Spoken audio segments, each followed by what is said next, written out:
मग सगळ्यात आधी तुमचं खूप खूप अभिनंदन. तुम्ही या प्रोजेक्टला बघण्यासाठी आलेला आहात त्यासाठी, कारण की एखाद्या प्रोजेक्टला बघण्यासाठी जाणं ती सुद्धा एक पहिली सुरुवात असते आपल्या स्वतःचं घर बघण्यासाठी, बरोबर की नाही? आपण वर्किंग आहात दोघं जण, त्यामुळे दिवसभर थकल्यानंतर जेव्हा घरी येतो तेव्हा त्या घरात आपल्याला काय हवं असतं? पीस, म्हणजे गाड्यांचा आवाज नको, करेक्ट.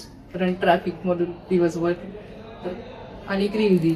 ऍब्सोल्युटली. तेव्हा दिवसाची सुरुवात होते तेव्हा समोर जर हिरवगार दृश्य असेल तर निश्चितच आपण एकदम जे आहे ते काम होतो आणि ती गरज आहे, राईट? आणि पीसीएमसी मधला हा पहिला असा प्रोजेक्ट आहे ज्याचं जॅपनीज लँडस्केप वरती इन्स्पायर केलेला आहे तो. तर स्कायलेक्स बद्दल तुम्हाला ज्या खास गोष्टी वाटतात त्या कोणत्या आहेत?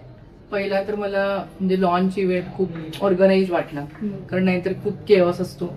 पण इकडे सगळं म्हणजे समजलं की स्टेप बाय स्टेप प्रोसेस व्यवस्थित झाली, की पहिला झालं, मग आतमध्ये बघा आणि मग एका रूम मध्ये तिकडे तुम्ही हे पण चालू आहे, प्रोजेक्टरवर दाखवत आहेत आणि मॉडेल व्यवस्थित हे आहे.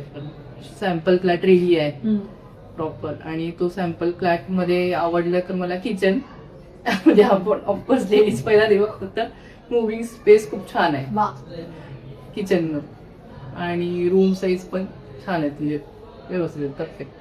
क्या बात.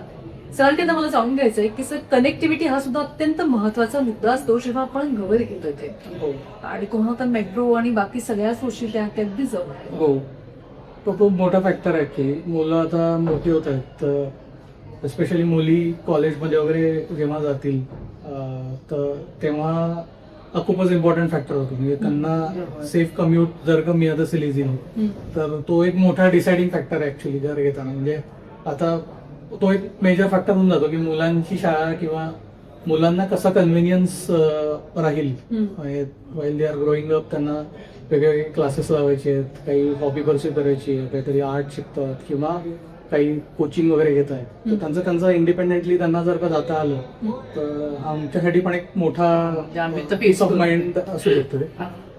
आता आम्ही तो फेस करतोय आमच्या इकडे, आणि आम्हाला मधून थोडंसं कम्युटला लांब पडतं सगळं. बरं.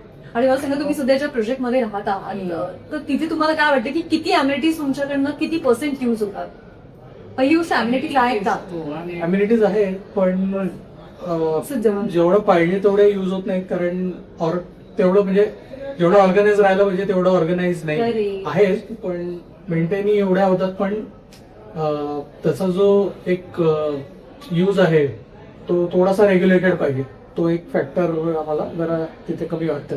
क्या बात आहे. आणि मला असं वाटतं की स्कायलॅक्स मध्ये नावातच आहे लक्झरी आणि त्याचबरोबर निसर्ग, त्यामुळे तो अनुभव तुम्हाला घ्यायला मिळणार आहे.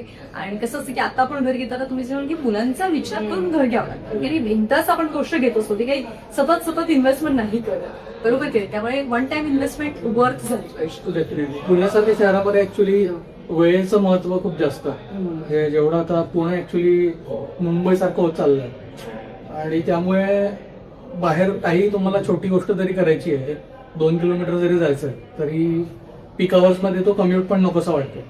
त्यामुळे मेजर गोष्टी समजा इनहाऊस असतील तर तो खूप मोठा रिलीफ आहे. म्हणजे मुलांकडे तुम्हाला म्हणजे एक तुम्हाला अदरवाईज गिल्टी वाटतं की अरे मला जवळ एवढं पण मला देता येत नाही कारण ट्रॅफिक आहे, प्रॅक्टिकली पॉसिबल नाही आहे रेग्युलरली एखाद्या क्लासला सोडणं आणणं. So that is also big factor. खूप छान तुम्ही हे सांगितलेलं आहे. आणि आता आपण काय करूया की स्कायलॅक्सच्या बाबतीत ना 5 भारी गोष्टी तुम्हाला ज्या वाटतात त्या लवकर सांगा मला. ओपन स्पेस आणि फ्लॅटचं स्ट्रक्चर डिझाईन छान आहे. हा, सेम जे एलिव्हेशन आहे आणि ज्या प्रकारे ओरिएंट केले आहेत बिल्डिंग, आय थिंक दोन्ही लाईट आणि व्हेंटिलेशन खूप छान राहील असं वाटतं एकूण डिझाईन सगळं बघून. आणि रूम साईजेस खूप थॉटफुली डिझाईन केलेत. म्हणजे आम्ही आता 4 BHKचं हे बघितलं, सॅम्पल फ्लॅट बघितलं, तर प्रत्येक जी जसं लिव्हिंग रूम आहे it is not too big too small. Living room आणि जी बेडरूम आहे त्याच्या बाल्कन्या म्हणजे स्ट्रक्चर खूप सिमलेस आहे. म्हणजे the way it has been design, all the rooms have been design is very seamless. कुठे ऑड अँगल्स आम्हाला दिसले नाही. टिपिकली ते स्टायलिश वाटतं पण ते प्रॅक्टिकल नसतं. तर तो एक मेजर मला डिझाईन मध्ये खूप विचार केलेला आहे. Last one. आणि जवळ स्टेशन, चिंचवड स्टेशन जवळ आहे, मेट्रो, तर ते सगळ्यात इम्पॉर्टंट आहे. या बात आहे. खूप मस्त. तुम्ही सुद्धा नक्की विचार करा आणि बघत राहा थँक्यू मॅम.